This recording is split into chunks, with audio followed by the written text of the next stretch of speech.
Welcome back to the What's Cooking Show. Again, we have our own Jason Huguet with the Steamboat Warehouse, Washington, and he's going to make us two very sought-out appetizers that you serve quite often. They're just some popular dishes that we do at the Steamboat. One, I've been in the Steamboat 20 years, and this first recipe we're going to show you has been there way longer than me. And there's a story behind it too, and I'll get to that in a minute. But what we're going to use today, we're going to make our homemade Italian dressing that we make at Steamboat, and it's going to be used in both these dishes. So really quickly, it's very simple. Of course, we make it at Steamboat in a much larger quantity than this, but today we'll make a little smaller batch of that. Okay. So we start off with a gallon of water, and to that gallon of water, we're going to add about 1.33 cups of some vinegar. And this is basically Italian is a vinaigrette. So we're going to add a little bit of vinegar for our acid, and then we're going to put some extra virgin olive oil. It's about 1 cup, and just want to whisk that up a little bit. And we buy this seasoning mix. It's a Hellman's brand. Over the years, we've actually used another kind, and somehow they're very, very, very close to each other. So we're gonna put 1 pack in there. And of course, if we put a little too much of this, it would be salty and too spicy, too strong. And so we want to be careful that we don't do that. We're going to put about 1.5 packs. Okay. So basically, the hardest part about making this recipe at home would be to find this seasoning blend. And I know Pig has some of them, right? Well, we have some Italian, types, but we don't have the Hellmann's right now. But I will be looking to try to get it in. Hopefully they'll make it, in smaller quantities for people at home instead of all commercial use.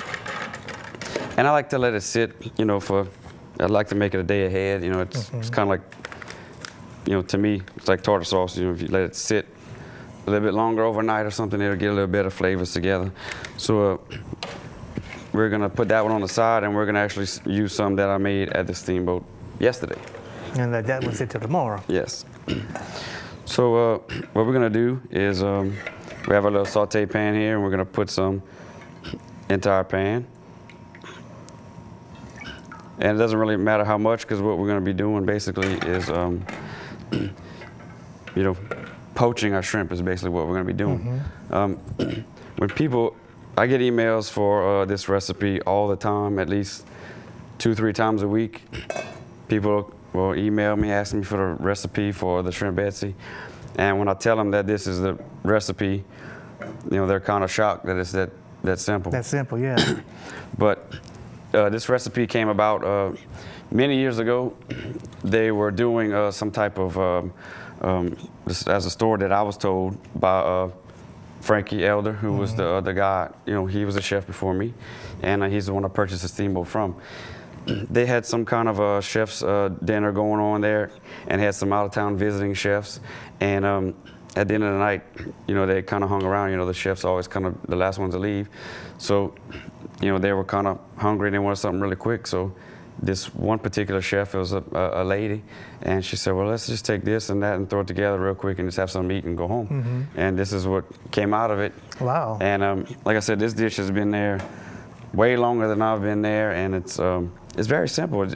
But it's one of my favorites. It's something that you can eat, and it'll fill you up, but you don't have that feeling like you just ate, a buffet. Big meal, yeah. So basically, would that chef's name be Betsy? I think so. As the story goes, So, it's an interesting little story.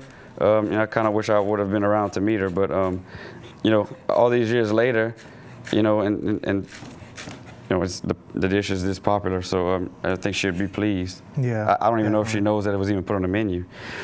So you put a little bit of fresh green onions, and that's what I like to do. So we're gonna go ahead and turn that up. And right here we have some very, very pretty 21, 25 count shrimp. And you can basically, as far as shrimp to liquid, it doesn't really matter, because you're just poaching it in the liquid, and you just want to you just put it to a simmer, and once you start seeing it simmer a little bit. I'd lower the heat to about medium low, something like that. You know, and of course we always want to watch that we don't overcook our seafood. So you just want to, you know, watch it till it gets pink. Depending on when you add your shrimp, if you, you know, like we just did, our sauce is kind of cold, and so is our shrimp, so it may take us a little longer. But usually, if you have the sauce or the dressing itself in the pan and it's hot, I mean, you know, 3-4 minutes after that, your shrimp, you know, once they turn pink, they're ready to go. You're done, yeah, pretty much. So I mean, you can't get an easier recipe than that. I mean, you cannot get any easier than this. I mean, our vinaigrette only had, what, 4 ingredients? One of them was water, you know, too easy. So you're right, it's too easy. But yeah, this is something you can use for, in any application. You can use it as a marinade, which we're about to do. You can use it as a salad dressing, obviously, and you can, you know, cook your shrimp in it, poach it in it. Definitely. Do a bunch of things with it. Okay.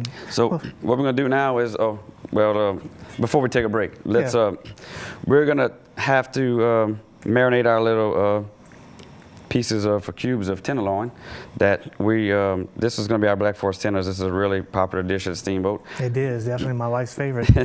What we do is we actually, we cut our own filet mignon off the tenderloin, and what we do is with the trimmings, you know, which is still good filet mignon, what we do is we just cut it into little bite-sized pieces, weigh it out, season it up, and we marinate it a little bit.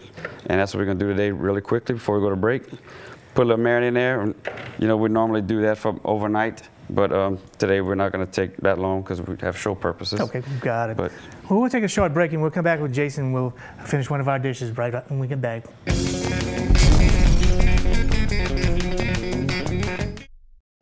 You're watching KDCG TV.